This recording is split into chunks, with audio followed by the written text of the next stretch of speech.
पांचवा अपादान। अपादान का अर्थ जो है वह से है अलग होना, जिससे कोई वस्तु अलग हो। आंख से आंसू गिरे, आंख से आंसू गिरे, तो आंख से जो है आंसू अलग हुए। संबंध, संबंध का अर्थ जो है चिन्ह जो है वह का की रा रे री होता है संबंध कारक का, यानी जो दो शब्दों का संबंध जोड़े। ठीक है, राधा की बहन मेरी सहेली है, यानी का की और रा रे री जहाँ भी है संबंध कारक। अधिकरण, अधिकरण, अधिकरण का चिन्ह में पर होता है, जिसमें या जिस पर कर्ता काम करे, यानी मेज पर पुस्तक रखी है। आठवां संबोधन है। संबोधन का हे अरे ओ, जिससे किसी को बुलाया जाए। अरे मुझे कौन बुला रहा है, तो ये क्या है, संबोधन कारक के चिन्ह है। देखिए पहला कर्ता कारक क्या है, तो कर्ता कारक का चिन्ह ने है, यहाँ पढ़ा है आपने। तो कर्ता का अर्थ है करने वाला। शब्द के जिस रूप से क्रिया को करने वाले का बोध हो उसे कर्ता कारक कहते हैं। कर्ता कारक की विभक्ति ने है। कर्ता कारक के साथ ने विभक्ति परसर्ग का प्रयोग हमेशा भूतकाल में किया जाता है। यदि कर्ता कारक के साथ परसर्ग ने का प्रयोग नहीं हुआ है तो कौन तथा किसने का प्रश्न किया जाता है, और प्रश्न करके यदि इन प्रश्नों का उत्तर मिलता है तो वह शब्द कर्ता कारक कहलाता है। जैसे संभव साइकिल चलाता है, कौन चलाता है, तो संभव साइकिल चलाता है। मोर नाच रहा है, कौन नाच रहा है, तो मोर नाच रहा है। दूसरा जो है वो कर्म कारक है। कर्म कारक की विभक्ति चिन्ह जो है वह को है। संज्ञा या सर्वनाम के जिस रूप पर क्रिया का फल पड़े, अभी आपने ऊपर पढ़ा है, वह शब्द कर्म कारक कहलाता है। कर्म कारक की पहचान का चिन्ह को परसर्ग विभक्ति है। परसर्ग या विभक्ति दोनों एक ही चीज है।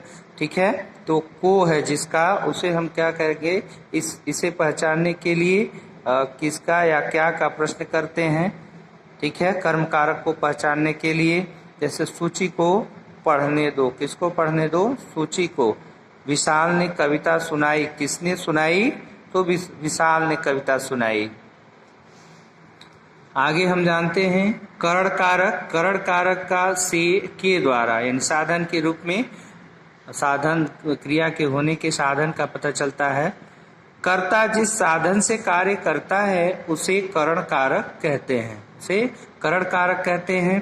करण की पहचान से तथा के द्वारा परसर्ग या विभक्ति द्वारा होती है। परसर्ग कहें या विभक्ति कहें। ठीक है, उदाहरण देखिए, दिव्यांश बस से स्कूल जाता है, बस से स्कूल जाता है, करण कारक है।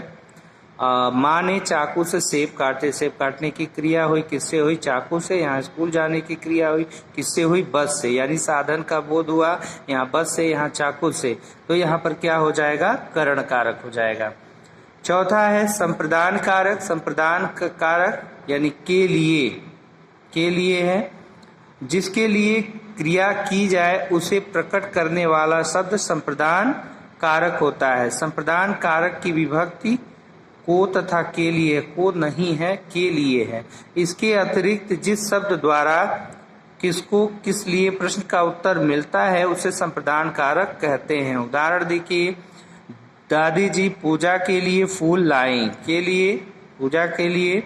पिताजी आरोही के लिए गुड़िया लाए, के लिए, तो यहाँ पर संप्रदान कारक है। पांचवा जो है वह अपादान कारक है। अपादान कारक का अर्थ यानी से अलग होने। देखिए इसका भी से होता है, करण का भी से होता है, अपादान का भी से होता है, लेकिन करण में क्या होता है, करण में क्रिया के होने के साधन का पता चलता है कि क्रिया किसके माध्यम से हुई, क्रिया किसके द्वारा संपन्न हुई। और अपादान कारक में क्या होता है, से यानी अलगाव का बोध होता है, अलग होने का भाव होता है। संज्ञा या सर्वनाम का वह रूप जिससे अलग होने गिरने, डरने, दूर हटने, तुलना या शर्माने आदि का बोध हो उसे अपादान कारक कहते हैं। इसे दर्शाने के लिए से परसर्ग या विभक्ति का प्रयोग किया जाता है। उदाहरण देखिए, वह बाजार से घर आ गया। वह बाजार से घर आ गया, वापस आ गया। गंगा हिमालय से निकलती है, तो गंगा हिमालय से निकलती है, अलग हो रही है हिमालय से, और वह बाजार से यानी बाजार से होकर के घर आ गया है।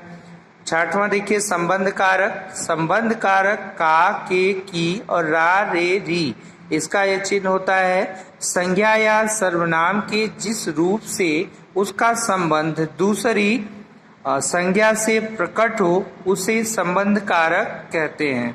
संबंध कारक की पहचान विभक्ति या परसर्ग का, के, की और रा, रे, री द्वारा की जा सकती है। उदाहरण देखिए, अमन का भाई आकाश है और अक्षिता की बहन अध्यापिका है, यानी का, के, की और रा, रे, री हैं संबंध कारक के।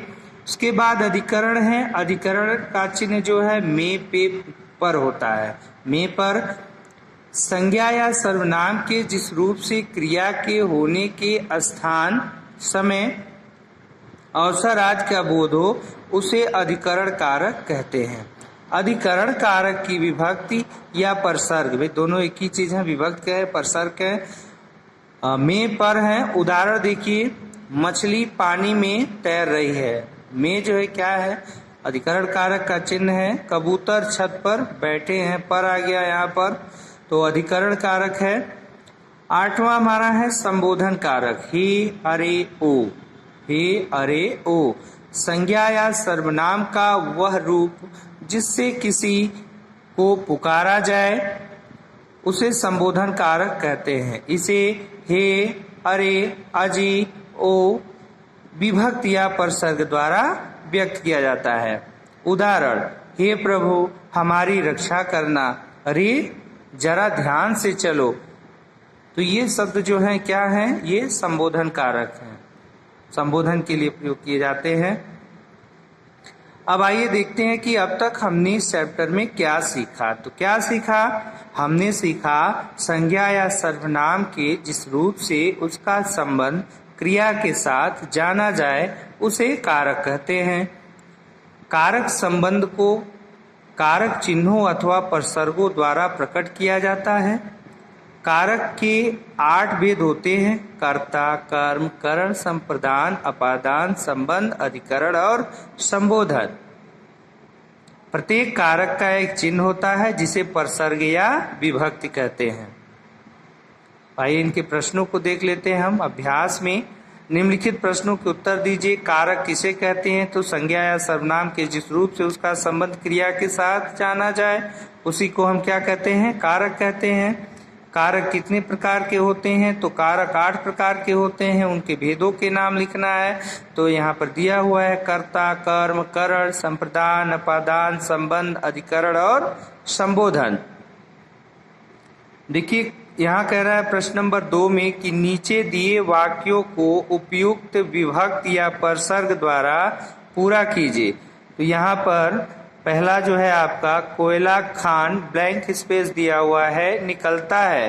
तो यहाँ पर हम लिख देंगे से, कोयला खान से निकलता है। तो कोयला खान से निकलता है तो यहाँ अलग होने का भाव मिल रहा है, तो यहाँ पर जो है अपादान हो जाएगा। ठीक है। उसके बाद अगला देखिए, अगला जो है ख, गाड़ी लाल बत्ती रुक गई। तो गाड़ी लाल बत्ती पर रुक गई। तो में पे पर, तो यह अधिकरण कारक का हो जाएगा। यहाँ पे अधिकरण कारक। सुचित्रा ध्यान पढ़ती है, सुचित्रा ध्यान से पढ़ती है, यहाँ पर करण हो जाएगा, करण होगा क्योंकि साधन का बोध हो रहा है ध्यान से। रचना सुंदर गीत लिखा, तो रचना ने सुंदर गीत लिखा, ने कर्ता कारक का चिन्ह जो है। उसके बाद गुरुजी बच्चों पढ़ाते हैं, तो गुरुजी बच्चों को पढ़ाते हैं। तीसरा देखिए प्रश्न नंबर 3, सही अथवा गलत का चिन्ह लगाइए। सही पर सही अथवा गलत पर गलत का चिन्ह लगाइए।